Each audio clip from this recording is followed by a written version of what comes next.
Derma palette. Okay, இதோட usage பார்த்துடலாமா? பேசிக்கா இது ஒரு பேன்கேக் மாடல் அண்ட் இது மேக்கப் இண்டஸ்ட்ரியோட மதர் ப்ராடக்ட்னே சொல்லலாம். இப்போ உங்களுக்கே தெரிஞ்சிருக்கும் இது ஒரு வாட்டர் ப்ரூஃபான ப்ராடக்ட். இதை மேக்ஸ் டு மேக்ஸ் ஃபிலிம் இண்டஸ்ட்ரியில அப்போல இருந்து இப்போ வரைக்கும் நிறைய பேர் யூஸ் பண்ணிட்டு இருக்காங்க. ஸோ இதோட மேஜரான யூசஸ் பார்த்தோம்னா பியூட்டி இண்டஸ்ட்ரியில நம்ம கலர் கரெக்டர் அண்ட் கன்சீலரா யூஸ் பண்ணிக்கலாம். இதை நீங்க ஃபவுண்டேஷனாவும் யூஸ் பண்ணிக்கலாம். பட் அதுக்கு சில ரூல்ஸ் அண்ட் ரெகுலேஷன்ஸ் இருக்கு. இதை மிக்ஸ் பண்றது ரொம்ப கஷ்டம். ஸோ அதுக்கு நீங்க சாலியபிள்ஸ் லைக் டியூராலைன், ஆக்வாஸ் இதெல்லாம் நீங்க யூஸ் பண்ற மாதிரி இருக்கும். இது ஒரு ஹை எண்ட் ப்ராடக்ட்னு நான் சொல்வேன். இதை நீங்க பிரைடலையும் யூஸ் பண்ணலாம். நிறைய ஃபிலிம் இண்டஸ்ட்ரியில யூஸ் பண்ணிட்டு இருக்காங்க.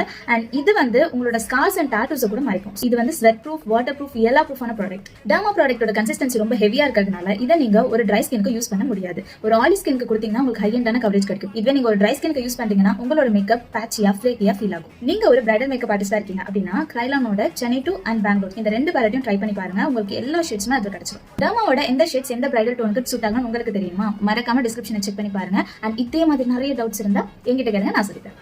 பை ஃபார் நவ.